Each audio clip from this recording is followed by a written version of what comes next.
En 24 heures, un pays a vu son fleuve se taire et son récit national se retourner d'un seul coup. Avant, une stabilité hydraulique tenue par des mécanismes extérieurs. Après, une fermeture totale qui remplace la dépendance par une souveraineté dure, visible, immédiate. Que vaut la liberté quand elle coûte la soif? Et que dit ce choc sur la méthode d'Ibrahim Traoré face aux héritages qui enserrent encore le Burkina Faso? Derrière la décision, une promesse circule. Transformer la pénurie en école d'autonomie sans masquer le prix. Ce récit propose d'aller au-delà du choc initial pour comprendre ce qui se joue réellement après la fermeture du fleuve Sahel. Il ne s'agit pas seulement d'un geste spectaculaire, mais d'un test grandeur nature sur la capacité d'un État à reprendre le contrôle d'une ressource vitale sans s'effondrer. L'enjeu pour le lecteur est clair, saisir comment une décision politique se traduit, jour après jour, en contraintes concrètes, en choix collectifs et en transformation durable. À court terme, le risque est visible, pénurie, sanctions, désorganisation économique, tension sociale. À moyen terme, la question devient plus exigeante. Une souveraineté acquise dans la douleur peut-elle produire un modèle viable, reproductible, mesurable? En suivant la chronologie des faits, les données disponibles et les réactions des différents acteurs, ce parcours vise à distinguer le symbole de ses effets réels. L'objectif n'est ni de célébrer, ni de condamner, mais d'examiner ce que cette rupture révèle sur le prix de l'autonomie et sur les conditions nécessaires pour qu'un pari politique se transforme en apprentissage collectif. La décision n'est pas née d'un coup de tête, mais d'un document oublié. Un contrat colonial signé en 1947 liait la gestion du fleuve Sahel à une société européenne pour 99 ans, transférant barrages, données hydrologiques et droits de pompage hors du contrôle national. Ce texte, exhumé des archives les CNHF nationales, agit comme un révélateur. Ce qui était perçu comme une infrastructure technique apparaît soudain comme un verrou juridique complet. Les volumes d'eau, les chiffres de pluie, jusqu'au calendrier d'irrigation échappaient à l'État burkinabé. Lorsque Ibrahim Traoré en prend connaissance, il comprend que la dépendance n'est pas seulement économique, mais codifiée, inscrite dans le droit. Ce constat redéfinit le cadre. Fermer le fleuve ne signifie plus seulement interrompre un flux physique, mais rompre une continuité historique. Pendant des décennies, la stabilité hydraulique avait été présentée comme un acquis neutre, alors qu'elle reposait sur une délégation intégrale de souveraineté. La révélation du contrat transforme donc la décision à venir en correction d'asymétrie plutôt qu'en provocation. Dans les cercles du pouvoir, cette lecture change le tempo. Les discussions ne portent plus uniquement sur les risques immédiats, mais sur la légitimité d'un système hérité. Audit juridique, évaluation technique et scénario de rupture s'enchaînent. La fermeture du fleuve Sahel devient l'aboutissement d'un raisonnement progressif, où la contrainte est acceptée comme le prix d'une clarification. À partir de ce moment, l'enjeu se déplace. Il ne s'agit plus de savoir si la décision est radicale, mais si l'État est capable d'assumer ce qu'implique la reprise de contrôle. Ibrahim Traoré inscrit alors l'acte à venir dans une logique de temps long, où la souveraineté n'est pas proclamée mais reconstruite. Au lendemain de l'annonce, la décision quitte les discours pour entrer dans les ateliers. Autour d'Ibrahim Traoré, une cellule technique se forme dans l'urgence, réunissant ingénieurs, hydrologues et officiers. Leur rôle n'est pas de commenter le symbole, mais d'empêcher l'arrêt total du pays. Parmi eux, le capitaine Kaboré, jeune ingénieur originaire de Bobo-Dioulasso, devient une figure discrète de cette transition accélérée. Son équipe hérite d'un paradoxe. Les infrastructures existent, mais beaucoup ont été laissés à l'abandon depuis plus d'une décennie, car jugés non rentables par les gestionnaires extérieurs. En moins de 2 semaines, 10 stations locales de pompage sont remises en service. Dans plusieurs villages riverains, les habitants découvrent qu'ils peuvent faire fonctionner les systèmes sans supervision étrangère, avec des réglages simples et une maintenance locale. Les effets sont immédiats mais fragiles. La pression de l'eau reste instable, les coupures d'électricité perturbent la distribution et les files d'attente s'allongent. Pourtant, un changement perceptible s'opère. Là où la dépendance imposait l'attente, l'initiative locale crée une forme d'appropriation. Chaque réparation devient un acte de compétence retrouvée. Ces premiers impacts ne résolvent rien à eux seuls, mais ils déplacent la perception de la crise. La fermeture du fleuve cesse d'être uniquement un manque. Elle devient un test quotidien de capacité collective. Ibrahim Traoré observe ces ajustements de terrain comme des signaux faibles. Ils indiquent que la rupture, malgré son coût, ouvre un espace d'apprentissage que la stabilité précédente avait rendu inutile. Tout commence à l'aube, lorsque le décret tombe sans préavis public prolongé. Les vannes du fleuve Sahel sont ordonnées fermées et les ingénieurs exécutent immédiatement. Les systèmes automatiques déclenchent leurs alarmes, les stations de pompage connectées à l'extérieur s'arrêtent net et en quelques heures, le flux d'eau vers les conduites étrangères est interrompu. L'information se propage rapidement, d'abord dans les cercles techniques, puis dans les capitales régionales, enfin sur les chaînes internationales. En moins d'une journée, le Burkina Faso passe d'un régime de continuité silencieuse à une rupture assumée. Le pic de tension survient dans les 24 à 48 heures suivantes. Les réseaux diplomatiques s'activent, les ambassades multiplient les appels et les marchés réagissent par une inquiétude immédiate.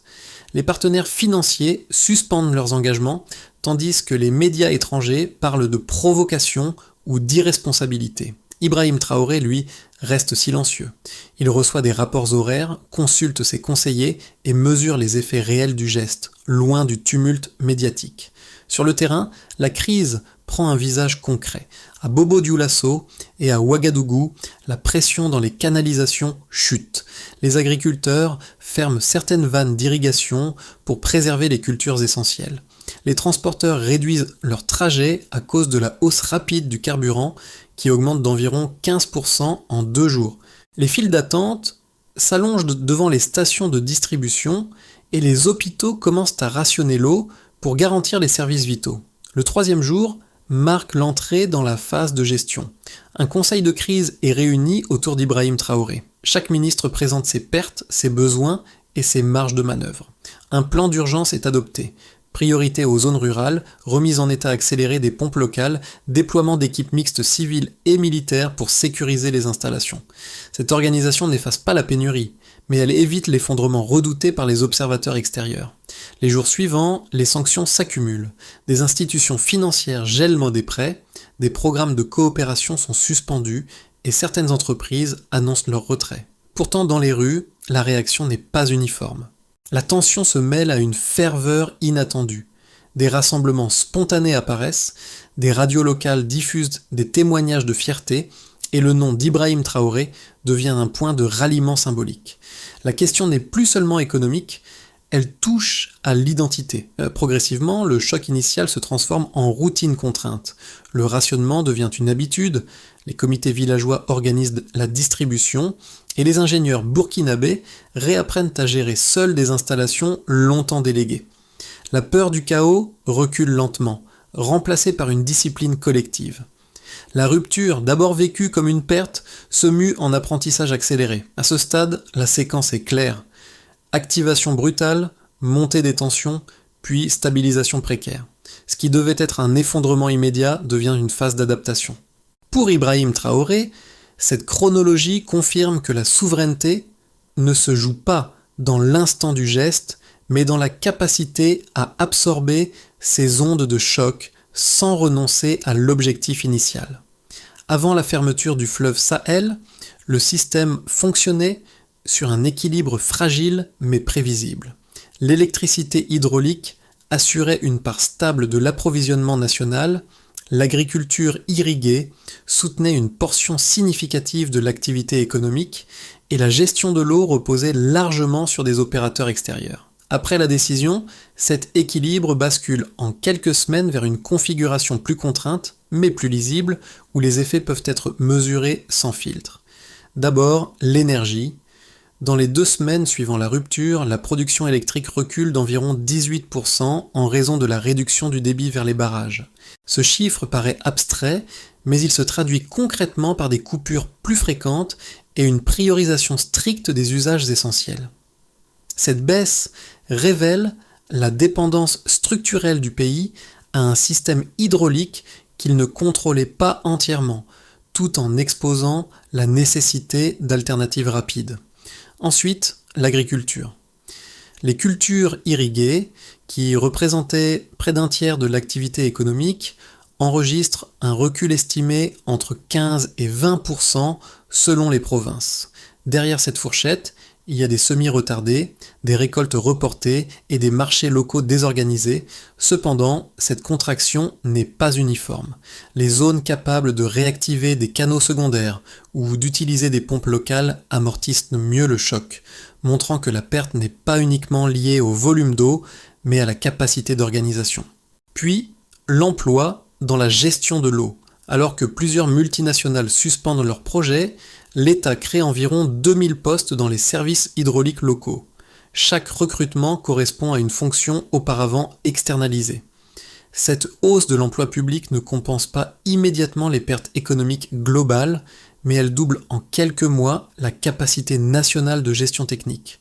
L'effet est moins spectaculaire que les sanctions annoncées, mais plus structurant à moyen terme. Sur le plan financier, les contraintes sont sévères. Le gel de financements internationaux prive le pays de liquidités, mais il entraîne une réorientation forcée. Des fonds régionaux sont mobilisés, des équipements sont mutualisés avec des partenaires voisins, et la dépendance à une seule source de financement est partiellement réduite. Les économistes parlent d'un effet miroir. Ce qui est perdu en flux monétaire est gagné en cohésion et en marge de décision. Ces chiffres, présentés publiquement par Ibrahim Traoré lors d'une allocution, ne sont pas utilisés pour célébrer la décision. Ils servent à baliser un apprentissage. Chaque pourcentage devient un repère, chaque baisse un signal à corriger. Un an plus tôt, ces données auraient été interprétées comme les symptômes d'une crise. Désormais, elles sont lues comme les coûts mesurables d'un changement de modèle. L'enseignement principal est là. La rupture ne produit ni effondrement immédiat, ni succès instantané. Elle génère une trajectoire où les pertes sont visibles, mais où les capacités internes augmentent. Les chiffres ne tranchent pas le débat politique, mais ils déplacent la discussion du registre symbolique vers celui de la gestion réelle. C'est dans cet espace, entre contrainte et réorganisation, que la décision commence à prendre une épaisseur durable. Deux lectures principales s'affrontent depuis la fermeture du fleuve Sahel, et chacune mérite d'être prise au sérieux. La première, défendue par des économistes africains et des soutiens du pouvoir, considère la décision comme un acte fondateur. Selon eux, la dépendance hydraulique, même présentée comme coopérative, enfermait le pays dans une subordination prolongée. Dans cette perspective, accepter des pertes immédiates revient à payer le coût d'entrée d'une souveraineté réelle. Chaque sanction extérieure devient alors la confirmation que le geste touchait un point de pouvoir sensible. La seconde lecture, plus critique, émane de diplomates et d'experts régionaux.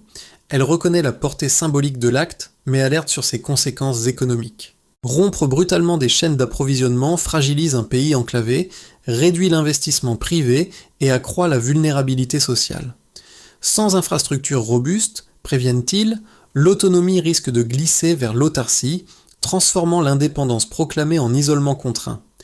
Les chiffres de production et la fuite des capitaux semblent, à court terme, étayer cette inquiétude. Ibrahim Traoré ne rejette pas ces critiques. Dans les réunions internes, il parle ouvertement d'un coût d'apprentissage et demande un suivi quotidien des indicateurs macroéconomiques. Les données montrent une stabilisation lente après le choc initial, sans retour rapide à la situation antérieure. Ce point est central. La stratégie ne vise pas à effacer les pertes, mais à les convertir en levier de réorganisation. L'État accepte une contraction temporaire pour reconstruire des capacités qu'il ne possédait plus. La réponse apportée n'est donc ni triomphale ni défensive. Elle consiste à déplacer l'arbitrage. Le débat n'oppose plus réussite et échec, mais dépendance durable et autonomie progressive. À ce stade, la décision d'Ibrahim Traoré apparaît moins comme une rupture isolée que comme un pari à long terme, où la validité du choix se mesurera dans la durée et non dans les premiers mois.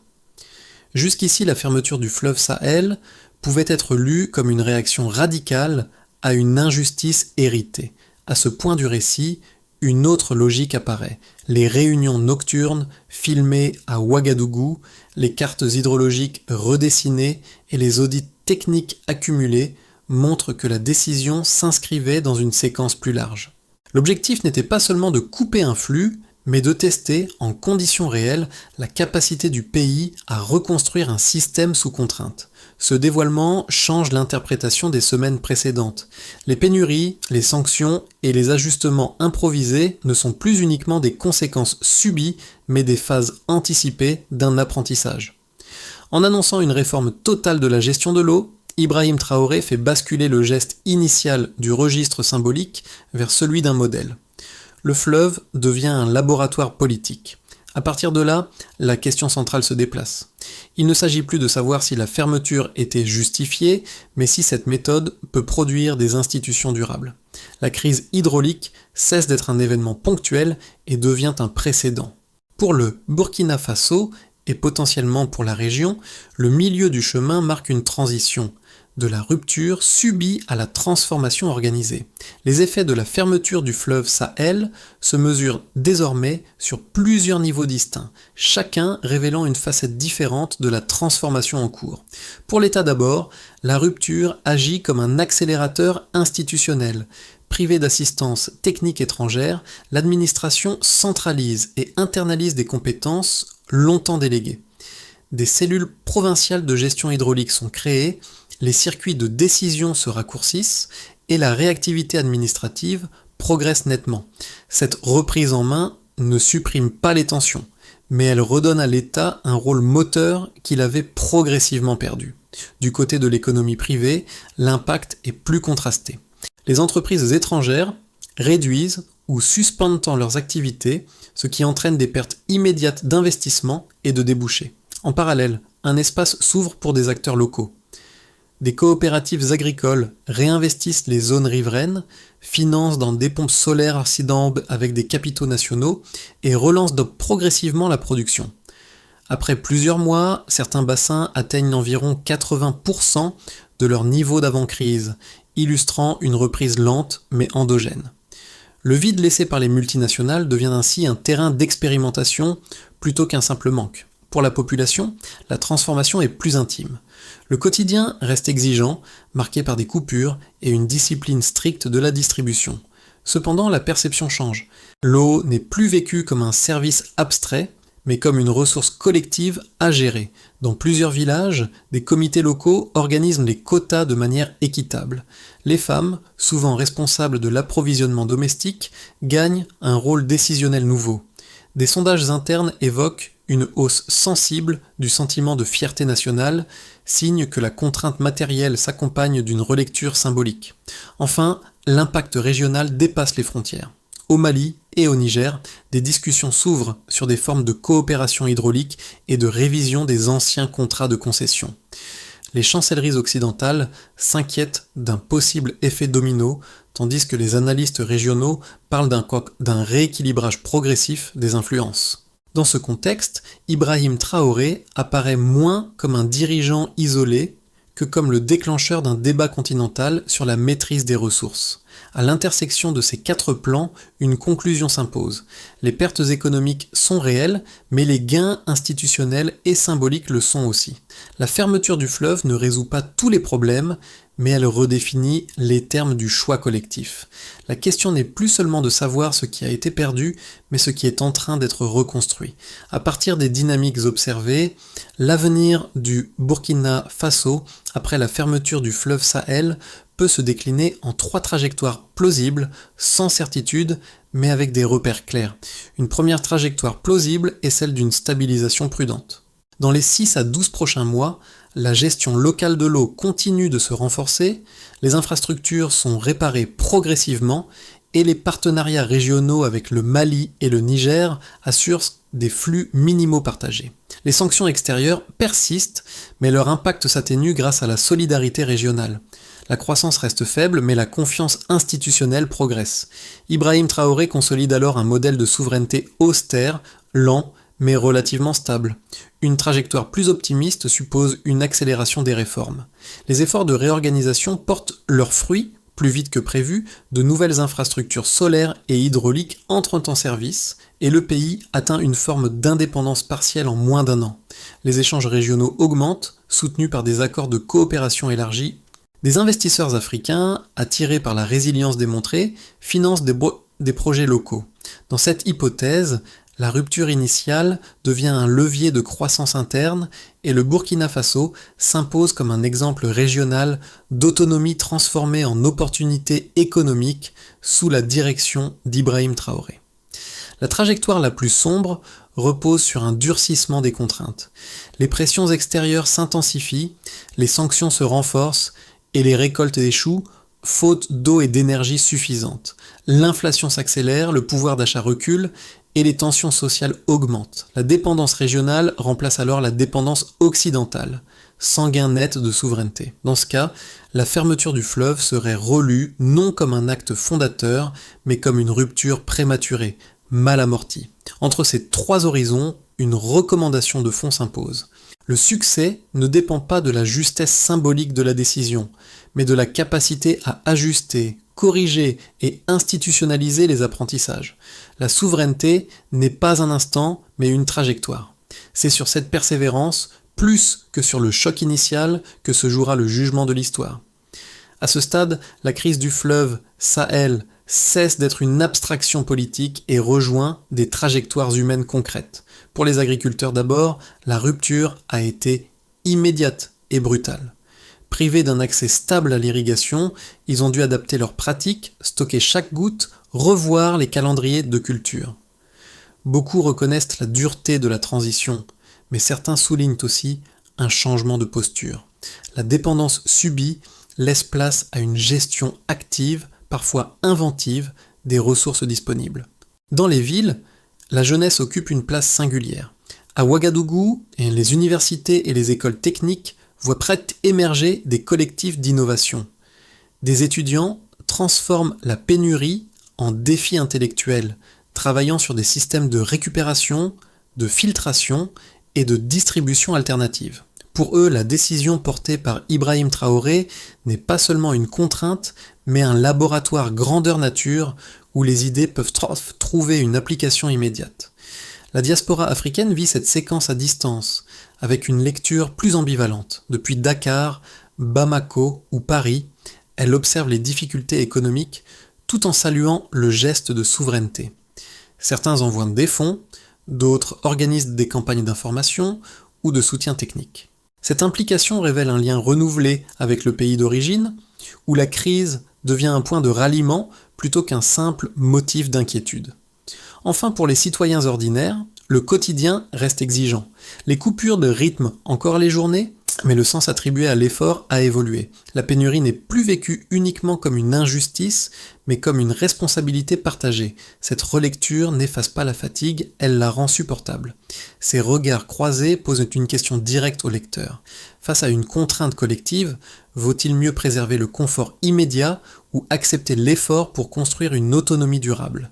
C'est dans cette tension intime et universelle que se joue la portée réelle de l'expérience burkinabé. À partir de la crise, un cadre d'action structuré se met en place pour transformer la rupture en système. D'abord, il s'agit de reconstruire la compétence locale. Sous l'impulsion d'Ibrahim Traoré, une Académie nationale de l'eau est créée afin de former rapidement ingénieurs, techniciens et gestionnaires capables de remplacer les experts étrangers. Chaque diplômé est affecté à un bassin précis, avec des objectifs mesurables et un calendrier clair afin que la souveraineté ne reste pas déclarative. Ensuite, l'effort porte sur les infrastructures eau vitale. Les stations de pompage, barrages secondaires et canaux d'irrigation font l'objet de chantiers prioritaires organisés en cycle court. Le financement repose sur des ressources internes, notamment issues de la fiscalité minière, et chaque intervention est suivie par des comités citoyens. Cette transparence vise à éviter que la reconstruction ne reproduise les dépendances du passé. Puis vient la diversification des sources. Le plan prévoit une montée rapide de l'énergie solaire dans l'alimentation nationale et l'expérimentation de solutions alternatives pour réduire la pression sur le fleuve. L'objectif affiché est de diminuer de manière significative la dépendance hydraulique avant la fin de la décennie, sans promettre de solutions miracles immédiates. Après cela, la coopération régionale se renforce. Des accords de gestion conjointe avec les pays voisins permettent le partage de données et la coordination des flux, transformant la souveraineté en projet collectif plutôt qu'en isolement. Enfin, l'évaluation continue devient la dernière pièce du dispositif. Tous les 3 mois, des rapports publics mesurent les progrès et ajustent les choix. Pour Ibrahim Traoré, cette méthode résume l'enjeu central. Prouver que l'indépendance se construit par la discipline, la mesure et la correction permanente, plus que par le seul choc initial.